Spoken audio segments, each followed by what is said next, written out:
এটা আমি মানি না। এটি জাল দলিল, এটি আমি মানি না। জাইলা থেকে স্বামী স্ত্রী মিলে আমার সাথে বাটপারি করছো। এই শোন, তুই মানুষ না মানুষ আমার কিচ্ছু হয়ে যায় না।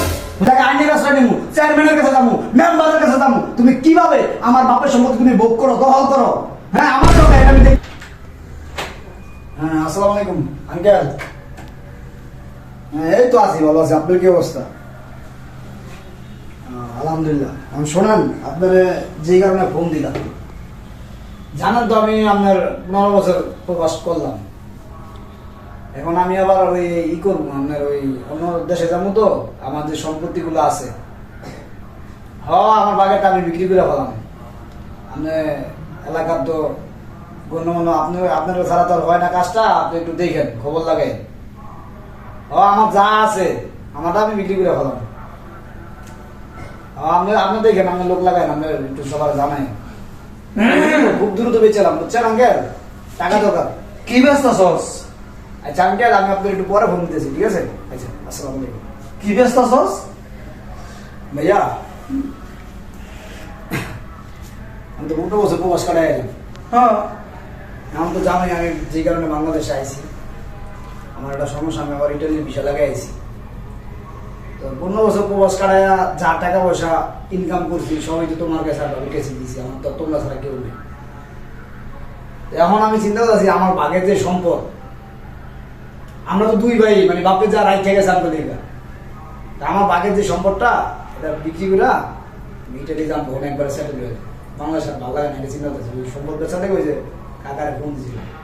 তোর মাথা ঠিক আছে? তোর মাথা ঠিক আছে? গাঞ্জা খাস? কি কর তুমি? আমি গাঁজা খাই মানে? হ্যাঁ, আমার তো মনে হয় তুই গাঞ্জা খাস। কি বলো ভাইয়া তুমি? জীবনে একটা বিড়ি টান দিলাম না, তুমি গাঁজা খাই? এই, তোর কিসের সম্পত্তি আছে? হ্যাঁ, তোর কিসের সম্পত্তি আছে? তোর কোনো সম্পত্তি নাই। এই যত সম্পত্তি দেওয়া না সব আমার। সম্পত্তি তো তোমারই, আমি কখনো বলছি আমার সম্পত্তি? তো তুমি ভোগ দেওয়ার কথা, তুমি দেখশন কথা, সবই তো তোমার। কিন্তু এখন আমি তো বিপদে পড়ছি। তুই ভয় দেখাস? আরে ভাইয়া, আমি তাকে তিনি বলতেছি না, সম্পত্তি তো তোমারই, তুমি তো দেখশন কথা আছো। তাহলে আমার সম্পত্তি তুই ব্যস্ত আছিস? কার কাছে ব্যস্ত আছিস? কার কাছে তুই সম্পত্তি ব্যস্ত আছিস? এটা কবি না তুই? তোমারটা তো আর বিক্রি করতেছি না, মানে সম্পত্তি যা আছে বাবা যারা এগিয়ে গেছে, আমরা 2 ভাই না। আমার ভাগেরটা আমি বিক্রি করে আমি একবার ইটালি সেটেল হয়ে যাবো। আমার বাগানটা বিক্রি করে ইটালি সেটেল হয়ে যাবো, সেটেল হয়ে যাবো। তোর সম্পত্তি তুই পাইছিস কই? যে কি করবি? আমি একটা জিনিস বুঝতেছি না ভাইয়া, তুমি কি কিছু খাইছো নাকি? একটা থাপড়ায় যা ফলাই দে বেদব। শোন, আমি সাপ সাপ কথা বলতেছি। আব্বা, বুঝতেছিস কি কইতেছি? আব্বার যত সম্পত্তি ছিল, ঠিক আছে, সব সম্পত্তি আব্বা আমার দিয়ে গেছে, বুঝছস? তুমি কইলি তোমার দিয়ে গেছে? কইলি মানে? আমরা 2 ভাই, আব্বা 2টা সন্তান, তা সম্পত্তি তোমার একলা কিভাবে দিয়ে দেয়? কেমন দিয়ে তুমি বুঝো না? তুমি যখন প্রবাসে গেছো, তোমাদের বাড়ির মানে টাকা দিছি, টাকা দিয়ে তো প্রবাসে গেছো, আর ওই টাকার বিনিময়ে আমার দলিলে তুমি সবকিছু লিখে দিছো। তোমার তুমি কি কইতাছো এগুলা? আবার কি কইবো তোরে? আমার মাথা ঠিক আছে? তোর মাথা ঠিক আছে এটা তুই কর। তুমি কি গাঁজা মাজা খাইছো নাকি? একটা থাপড়া দিন কিন্তু বেদব। তোর বড় ভাই আমি, তোর কোনো সম্পত্তি নাই। আমার এই যে বাসা থাকতেছিস না, এটা আমার দয়া। বেশি চিল্লাচিল্লি করবি, ওখানে রাত্রি দেবে বের করে দিন। আসলে তোমার মাথা মুথা গেছে, বুঝছো না?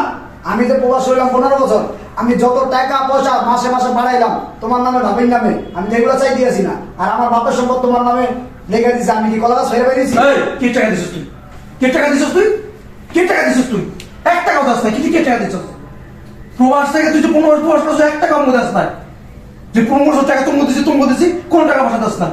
কোনো কথা বলবি না, বেশি কথা বলবি একদম নাথিংয়ের বাসাতে বের করে দিন। তুমি এমন একটা পোল্ট্রি মারতে বললে আমার সাথে ভাইয়া? কি বলতে পারবো তোর? হ্যাঁ, তোর কি বলতে পারবো? প্রতি মাসে 2 থেকে 2.5 লাখ টাকা করে তোমাদের অ্যাকাউন্টে আমি পাঠাইছি। ব্যাংক স্টেটমেন্ট তো আছে নাকি? কোনো কিছু নাই, কোনো কিছু নাই। আমি যেটা বলতেছি ওইটাই হইব। যত সম্পত্তি আছে আমার নামে, সবকিছু আমার নামে। তোর কানা করে সম্পত্তি নাই। আর যদি বেশি চিল্লাচিল্লি করো, বাড়াবাড়ি করছ না, তাহলে তো বুঝছি আমি কিরকম। আছে চেয়ারম্যান মেম্বার আছে, আইন আদালত আছে, বিচার আছে। আমি লাগে আইনের রাস্তায় নেবো, চেয়ারম্যানের কাছে যাবো, মেম্বারের কাছে যাবো। তুমি কিভাবে আমার বাপের সম্পত্তি তুমি ভোগ করো, দখল করো? হ্যাঁ, আমার টাকা, এটা আমি দেখে দিব। তুই ভয় দেস আমারে? তুই ভয় দেস আমারে? চেয়ারম্যানের কথা বলি না, মেম্বারের কথা বলি না। তোর যে কোন বাপ আছে এগুলো সব সম্পত্তি আমার, বুঝছ না? সবসময় ধর কোনো কথা কবি না, একদম চুপ থাকবি। তুমি কই লিব নগের মূল্য পাইছো তুমি? হ্যাঁ, তুমি কই লিব? আমি আইনের আশ্রয় নিমু, আমি চেয়ারম্যান মেম্বারের কাছে যাবো, আমি সালিশ ডাকবো, বিচার বহাবো তোমার নামে। তুই যা পারস ওটা তুই করিস। তুই এক কানা করেও সম্পত্তি তুই পাবি না, পাবি না, পাবি না। আর ওই চেয়ারম্যান মেম্বার করলি না, আমার কিচ্ছু করতে পারবো না, বুঝছস? আমার কিচ্ছু করতে পারবো না। যা, বেশি কথা কবি একদম লাত্তি দিয়ে বের করে তুমি দিবি। কিন্তু আমার অতিরিক্ত কথা আছো, তোমার বড় ভাই হিসেবে আমি বহু সম্মান দিতেছি। কিন্তু তা কি করবি তুই? আর তুলবি আমার সঙ্গে? আর তুলবি? তুমি যে গরম দা হইতেছ টাকা, এই টাকা কিন্তু আমার কামাই, আমার কষ্টের টাকা। বেরো, বেরো, বেরো। আমি তোমার দেখতে দিব। আরে, তোমরা চিল্লাচিল্লি করতেছো কেন দুই ভাই মিলা? আরে ভাবি, আমার ভাইয়ের তো মাথা মাথা সব গেছে, কিছু খায়নি জানি। হ্যাঁ, আমি কি বলতেছি তুমি? কি বলতেছি বোঝো না? লাত্তি মেরা মাথা ভেঙে গেলাম, একদম লাত্তি মেরা মাথা ভেঙে গেলাম। থামো তো। আমি 15 বছর প্রবাস থেকে যত টাকা পয়সা ইনকাম করছি প্রতি মাসে তোমাদের 2 থেকে 2.5 লাখ টাকা তোমাদের অ্যাকাউন্টে পাঠাইছি, সেটা আমি নাইলে বাদই দিলাম। আমার যে বাপের সম্পদ, যা বাপেরাই গেছে সব নাকি বলে আমি ভাইয়ের নামে লিখে দিছি। আরে হ্যাঁ, দেখো তুমি কি সবকিছু ভুলে গেছো? তোমার কি মনে নাই? তোমার কি স্মৃতি শক্তি চলে গেছে নাকি? তুমি তো সবকিছু তোমার ভাইয়ের নামে লিখে দিছো। এই দেখো, এটার প্রমাণ সহ আছে তো আমার কাছে।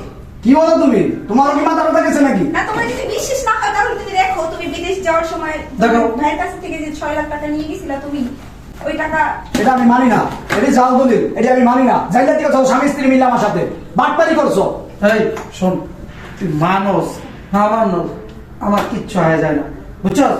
বেশি কইছি না, বেশি কাতারামি করবি না। আমার কিন্তু তুই চিনস। যা বেরো, বসাতে বেরো। ভাবি, তুমিও ভাইয়ের সাথে পরিলে হইলা। তোমরা আমার বিদেশ যাওয়ার সময় মাত্র 6 লাখ টাকা দিছো, আর এইখানে আমার 1.5 কোটি টাকার সম্পত্তি। কই নিব? আমি আইনের আশ্রয় নিমু, আমি দেখে দিব তোমরা কিভাবে এই সম্পত্তি ভোগ করো। এই পেশাল কোম্পান, বেরো, বেরো। শোনো ভাইয়া, আমি বাইরে যাইতেছি, তবে একটা কথা তোমরা শোনা রাখো, দুইজন স্বামী স্ত্রী, তোমরা আমার সাথে যে কাজটা করছো, আমার বাপের সম্পত্তি থেকে তোমরা আমার বঞ্চিত করছো, আমার ঠকাইতেছো। আমি সারা জীবনে 15 বছরের ইনকাম পরিশ্রমের টাকা। আমি তোর ঠগাই নাই, তোর সম্পত্তি আমার কাছে বিক্রি করছস। আমি তোর সম্পত্তি কিনা নিছি 6 লাখ টাকা দিয়ে, তোর সম্পত্তি আমি কিনা নিছি। 6 লাখ টাকা 1.5 কোটি টাকার সম্পত্তি। হ্যাঁ, 6 লাখ টাকার বিনিময়ে তোমার আমি কত টাকা দিছি? কত টাকা দিছি? শোনো, আমি চলে যেতেছি, তবে আমি একটা কথা বলে যেতেছি, আমার বাপের সম্পত্তি কিভাবে তোমরা ভোগ দখল করো এটা আমি দেখে নিব। আর একটা কথা শোনো, শোনো ভাইয়া, আমি তোমার আর একটা কথা বলতেছি, তোমার আমি বড় ভাই না, বাবার চোখে দেখি, কিন্তু তুমি আমার সাথে যে কাজটা করলা, আমার বাবার সম্পত্তি থেকে আমার বঞ্চিত করলা, আমি তোমার একটা কথা বলে দিতেছি, হারামে কিন্তু আরাম নাই, বুঝছো? তুমি কিভাবে আমার সম্পত্তি তুমি দখল করো এটা আমি দেখে দিন। যা, যা। আমি যাইতাছি, তবে আমি তোমার আবার বলে গেলাম, আমার এই সম্পত্তি আমার উদ্ধার করার জন্য যা যা করণীয় দরকার, যেন যেন যাওয়ার দরকার, কোর্ট, আইন, আদালত, আমি সব জায়গায় যাবো। ভয় পাইছি, আমি ভয় পাইছি। আমি ভয় পাইছি না, দেখলাম তোমাকে 2 থেকে আমি সম্পত্তি উদ্ধার করে ছাড়বো, বাইরো, যদি আমি বাবার পোলা হয়ে থাকি। বাইরো, যা। ফকিনি হচ্ছে, যা।